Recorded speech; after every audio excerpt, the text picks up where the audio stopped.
what gives anybody else the right to comment on the body of somebody else?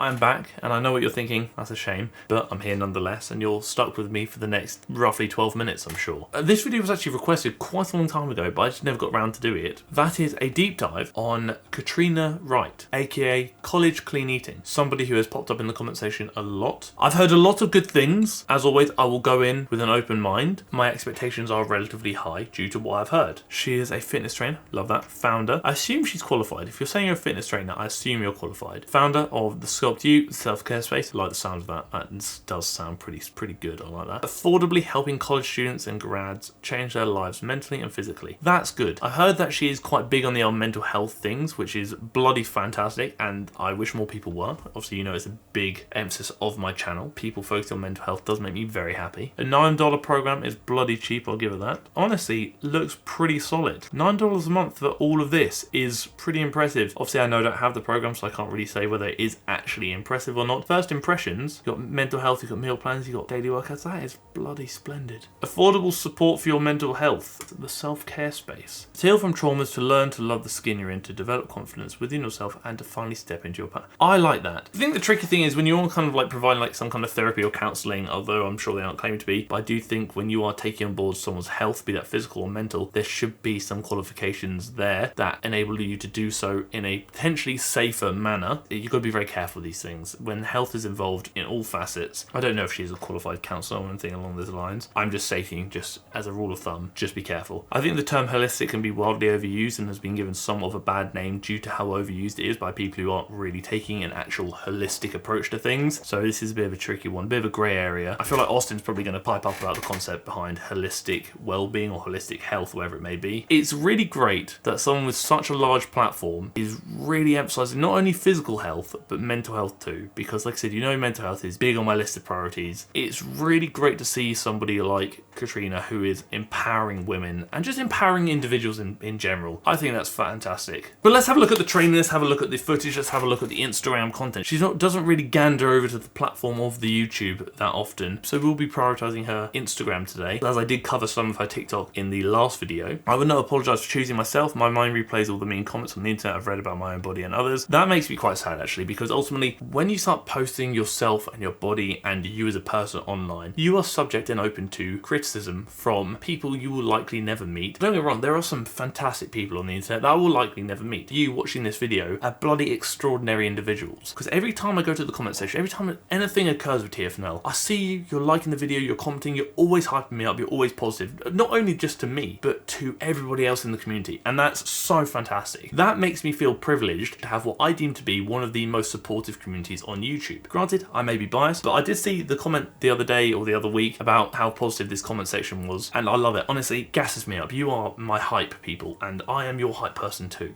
We hype each other, because I'm here for you. I've got your back, I know you've got mine. Honestly, love you, all great people. Absolutely adore you all. Sorry, I digress. The things you may not see, be that to myself or to other creators online, are the negative comments. Sometimes I do get some nasty DMs, sometimes I do get some nasty comments that are often actually removed automatically by YouTube. I still get the email to see them. Doesn't bother me in the slightest. I have a lot of faith in what I'm doing. I have a lot of belief in what I'm doing. I'm very proud of what I'm doing. I'm very proud of the community that I've built and that you are a part of. If someone's trying to knock you down, in most cases, it's usually a reflection of their own insecurities. Nobody who is feeling content and happy with themselves is going to go out of their way to bash other people. It's not a reflection of you, it's a reflection of them. And another thing, what gives anybody else the right to comment on the body of somebody else? Like, obviously I know I do acknowledge how amazing these individuals look, because all these content creators that I do cover look bloody fantastic. And arguably, do I have a place to say? Maybe not. But in my opinion, I think every single content creator I've ever covered looks absolutely splendid, and their achievements should be acknowledged. I would never once dare make a negative comment about somebody I'm assessing or somebody I'm looking at, it's not helping anybody, it's harming the situation, it's making the situation worse. Especially because I'm a man talking about women, due to the obviously dominant audience of this channel. If I were to ever dare go out and bash somebody or knock somebody down, I'm not helping with gender issues here. I'm trying to make this a very inclusive environment, an inclusive community where, although your gender identity is appreciated and respected here, the fact that you're human is the focal point. Let's have a look at her technique stuff. Do you deadlift with small plates or no plates? Let's have a gander. Puts your lower back at risk, incorrect hip position, bar too low. 100%. Honestly, completely back this. If you are deadlifting, use the bumper plates, which obviously the big plates where the 5 kilo and the 25 kilo plates are exactly the same size. Use them. That's the deadlift range of motion. Anything below that takes you into a deficit deadlift. And although deficit deadlifts do have a time and place when looking at addressing weaknesses, they are a more advanced variation for those who are looking to really strengthen specific areas of the deadlift. For the majority of individuals, if you can't use a bumper plate due to them potentially being too heavy or due to lack of access to them, doing what Katrina is doing here by raising the bar up by chucking plates underneath, or blocks maybe, is a fantastic idea. Because realistically, you want the deadlift bar to be around kind of mid-shin or so. Intermission time. Basically, I usually film the intermission at the end of the video. Obviously, I'm wearing headwear now, and you're like, Harry, you haven't been wearing headwear for the whole thing. I know, I forgot. I'm so sorry. I'm an awful person.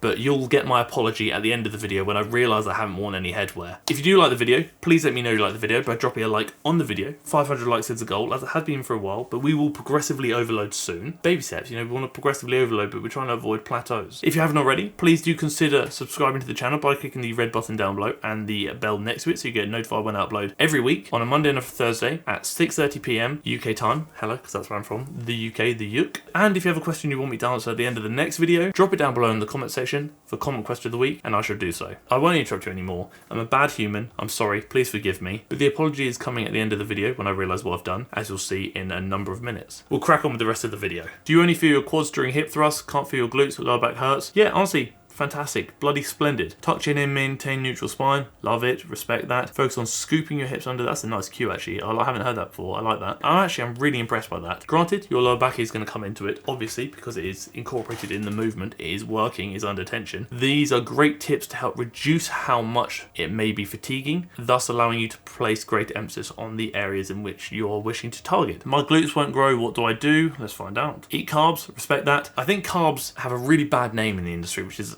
sad. You hear the expression like no carbs after 6 PM, that's crap. Your body's not saying like 6 PM, time to store all the carbs consumed from here on out as fat. Another thing is obviously everyone's like, oh, no carbs before marbs. We've all heard that. I know I've heard that. I'm pretty sure my sister used to say that. That's not a thing. In most cases, your carbs should be the dominant macronutrient. And by that I mean the macronutrient you're consuming the most of. When you're in a deficit, because protein and fats are the two macronutrients you need to survive, it is usually easiest to take calories away from carbs. But even in deficit, I would still maintain a steady amount of carbs, primarily for energy. It's about finding a macronutrient split and like ratio that works for you. Eating an adequate amount of calories, high in protein.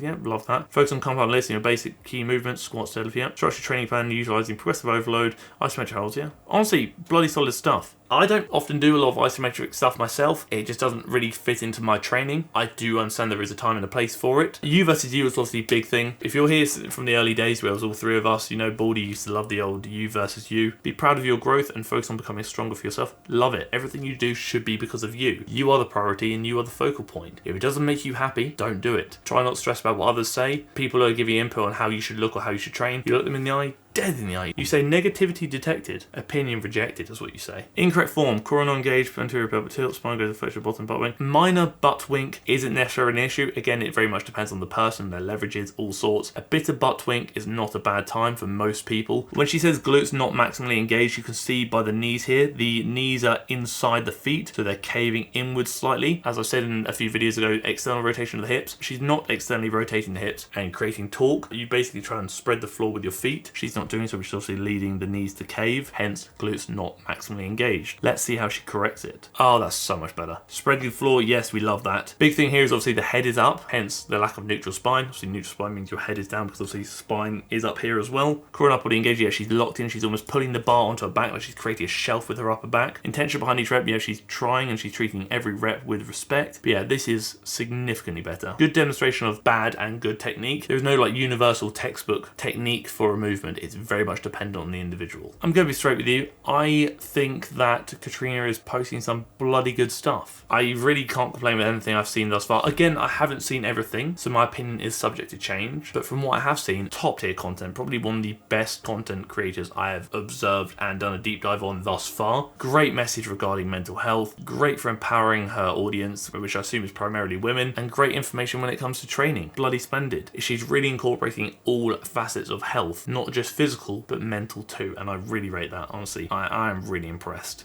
I forgot the bloody hat, didn't I? I've absolutely bamboozled myself. Oh, I'm so sorry. Honestly, please forgive me. I've got it literally on the floor next to me. I don't put it on the desk in case you can see. I don't want to give away my secrets, you know. The hat isn't being missed in this video because we still have Conquest of the Week. I am an astronaut. True story, my favourite movie is Interstellar. If you watch the TikTok legging haul, you would know that. And now I feel like I'm off to space. Honestly, I'm so sorry for filming the majority of the video without the hat. And I don't blame you if you want to unsubscribe from the channel and never speak to me again, because quite frankly, I deserve it. I will do what I can and I shall redeem myself, because now we are doing Comment Question of the Week. What do I do to translate away from explosive movements to more slow and methodical reps in any bodyweight exercise? I think more context is required here, because I'm not 100% sure what you mean in this case. Do you mean a majority of your movements at the moment are very explosive, but you want to transition over to more tempo-based work, in which case you don't really need to transition at all, you could just change the tempo. Ultimately, if you're looking at maybe increasing time under tension and maybe making the movement harder without things like jumps or explosive elements of the movement, really slow tempo, chuck in some pauses as well, put yourself in a position where the rep takes longer and you are under tension for longer. Not just holding contraction, but actually going through the range of motion for a longer period. I do think to answer this question fully, more context and more information may be required. So if you can, drop me a message on Instagram so I can figure out how best to answer this question. And hopefully do so in a manner that helps you and your goals. But that's it. That's the video. 500 likes is the goal. So if we do tickle that, I'll be bloody happy. And I will not forget the headwear in the next video. Please do consider subscribing to the channel by clicking the red button down below and the bell next to it. And if you do have a question you want me to answer at the end of the next video for Comment Question of the Week, drop it down below in the comment section and I shall do so. Hopefully you tolerated my lack of headwear for the majority of the video. I do apologise, please do forgive me. I deserve all the hatred and negativity you may throw at me. It's completely my fault. I'm taking responsibility here. But hopefully you tolerated my thoughts on college clean eating and hopefully you tolerated the video.